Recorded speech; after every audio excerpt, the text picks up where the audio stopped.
Gold trusted gold buyers మీరు తాకట్టు పెట్టిన బంగారాన్ని విడిపించి ఈ రోజు ఉన్న మార్కెట్ ధరకు కొనబడను. పరిస్థితుల్లో ఫిల్మ్ జర్నలిజం గురించి నాకు ఒక క్వశ్చన్ సార్. అంటే మీరు జర్నలిజాన్ని చూస్తున్నారు, ఫిల్మ్ జర్నలిజాన్ని చూస్తున్నారు, మీడియాతో మీకు అసోసియేషన్ ఉంది, మీరు కూడా వర్క్ చేస్తున్నారు. ఇప్పుడున్న ఫిల్మ్ జర్నలిజం చూస్తుంటే మీకు ఏమనిపిస్తుంది సార్? అంటే ఈ రివ్యూ సిస్టమ్ కానీ అంటే జర్నలిజం కాదా అంటే కాదు. ఇప్పుడు ముందంటే ఏదో 4 పేపర్లు ఉంటే జర్నలిజం అనేవాళ్ళం సార్. ఏదో నాకు తర్వాత 2-3 ఛానళ్ళు వచ్చినాయి, ఛానల్ అనేవాళ్ళం. ఇవాళ ఏంటంటే సోషల్ మీడియా వచ్చినాక ఎంతమంది మనం సినిమా ఏదైనా పిలిస్తే, మీడియా పిలిస్తే 200 మంది వస్తున్నారు. వీళ్ళంతా జర్నలిస్టులు అంటే జర్నలిస్టులే అంటున్నారు. సో ఇది ఏది జర్నలిజం ఏది కాదు, జర్నలిజం మీద మనం డిస్కషన్ పెడతానికి లేదు. What is journalism, what is reporting అనే డిస్కషన్ వస్తే దానికి ఉండే తేడా దానికి ఉంది, దీనికి ఉండే తేడా ఉంది, వాట్ ఈజ్ రివ్యూ వేరే ఉంది. సో ఇవన్నీ మాట్లాడుతామంటే అది వేరే చర్చ అది. సో వీళ్ళలో ఎవరు రివ్యూవర్స్ కాదు, వీళ్ళు ఎవరు క్రిటిక్స్ కాదు, వీళ్ళలో మెజారిటీ అందరూ కాదు, అందులో కొంతమంది నిజమైన క్రిటిక్స్ ఉన్నారు, నిజమైన రివ్యూవర్స్ ఉన్నారు. సో వీళ్ళందరినీ మనం సీరియస్గా తీసుకోవటం అనవసరం. ఎందుకంటే వాళ్ళు యూట్యూబ్ వచ్చినాక అది అందరికీ కొంతమందికి ఉపాధి అయిపోయింది. ఎక్కువగా యూట్యూబ్లో నెగిటివిటీ వస్తే డబ్బులు ఎక్కువ వస్తాయి. సో ఎక్కువ మంది నెగిటివ్ రాయటానికి ఇష్టపడతారని డబ్బులు వస్తాయి. పాజిటివ్గా మాట్లాడితే డబ్బులు రావు.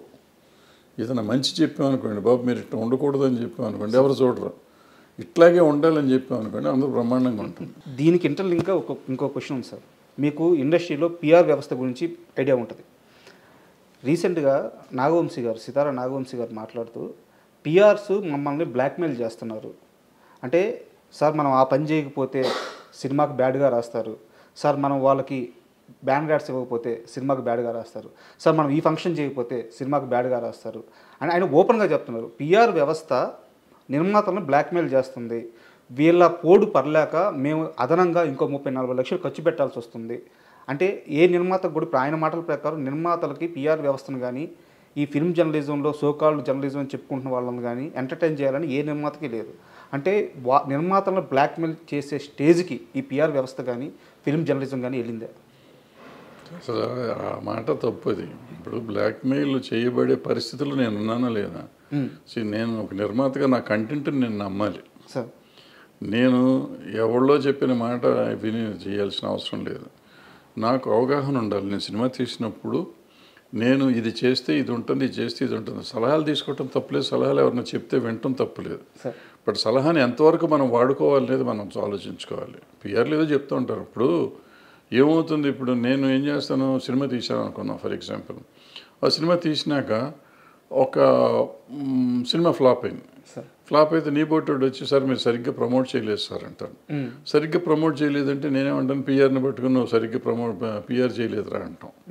పిఆర్ చేయలేదంటే ఆ పిఆర్ ఏమంటాడంటే నువ్వు అదిగో అక్కడ కవర్ ఇవ్వలేదు, లేదా ఇక్కడ నువ్వు ప్రీ రిలీజ్ ఫంక్షన్ పెట్టలేదు, లేదంటే ఆడియో ఫంక్షన్ పెట్టలేదు, ఏదో పెట్టలేదు, పెట్టుంటే పబ్లిసిటీ అయ్యేది, లేదంటే సోషల్ మీడియా వాళ్ళకి డబ్బులు ఇచ్చి ఉండాల్సింది, లేకపోతే నువ్వు ఇందాక చెప్పినట్టు ఆడియో కొని ఉండాల్సింది, వ్యూవర్షిప్ కొనాల్సింది, ఇటువంటి రకరకాలు ఏదో చెప్తూ ఉంటారు.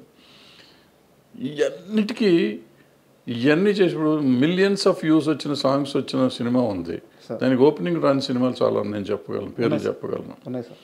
మరి ఎందుకు రావట్లేదు అంటే ఏది బ్యాడ్ టాక్ అంటారు, బ్యాడ్ రివ్యూస్ అంటారు. మనకి మొన్న వచ్చిన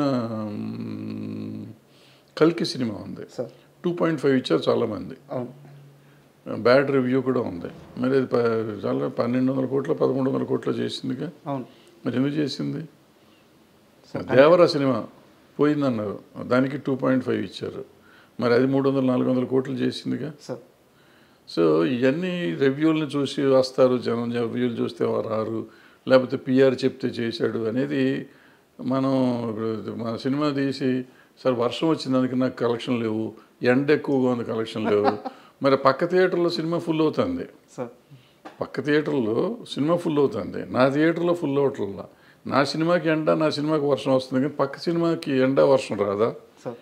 సో ఇవన్నీ మనం వంకలు పెట్టుకున్నాం, వంకలైనా మాకు డొంకంతా తిరిగింది అంటారు. అది ఇదంతా అంటే పిఆర్లు తప్పేం లేదు. పిఆర్లు వాళ్ళు పాప మంచి చేయాలని అనుకుంటారు. ఏమవుతుంది, పక్క సినిమాకి వాళ్ళ పాత ఇంకో పిఆర్ అది చేసి ఉంటాడు, అది చేసినప్పుడు ఆ సినిమా లక్కీగా ఆడి ఉంటుంది. పిఆర్ చేసినందుకు ఆడతారు. ఫస్ట్ మనం తెలుసుకోవాల్సిన ప్రొడ్యూసర్గా ఎవ్వరు చెప్పింది జరగదు, మనం చెప్పింది జరుగుతుంది, మనం అనుకున్నదే జరుగుతుంది. మనం అనుకోవాలి, మనం డిజైన్ చేసుకోవాలి, ప్రతిదానికి మన ఇన్వాల్వ్మెంట్ ఉండాలి. Sir master of the film, master of the product you should be the producer. Sir అది అయితే ఇవన్నీ రావు. ఇవన్నీ secondary. Course hero centred industry, hero మూలన నీకు ఓపెనింగ్ వస్తుంది. బట్ ఆ సినిమాలో కంటెంట్ లేకపోతే ఏమి రాదు. ఆ కంటెంట్ ఎవరు ఎన్నుకోవాలి? నువ్వు ఎన్నుకోవాలి. లేదు నా హీరో నా మాట ఏం లేదు, ఆయన చెప్పింది నేను చేశాను, ఆయన డేట్ల కోసం నువ్వు ఎంపర్లాడినప్పుడు you are doing a businessman. నువ్వు వెన్ యు ఆర్ ఎ బిజినెస్ మ్యాన్గా నువ్వు చెయ్యి. ఇంకా నీ నువ్వు పిఆర్ని పెట్టుకున్నందుకేగా. ఇంకా పిఆర్ బ్లాక్మెయిల్ చేస్తున్నాడు అంటే ఎందుకు? పిఆర్ చెప్తాడు 30 లక్షలు కదా 50 లక్షలు ఖర్చు పెట్టమంటాడు, నువ్వు పెట్టు. లేకపోతే ఈ పిఆర్ని తీసి అసలు నువ్వే చేసుకో, ఎవడొద్దన్నాడు? దాని మీద కంప్లైంట్ ఇవ్వటం ఎందుకు? సార్ మొదటిసారి అంటే నాకు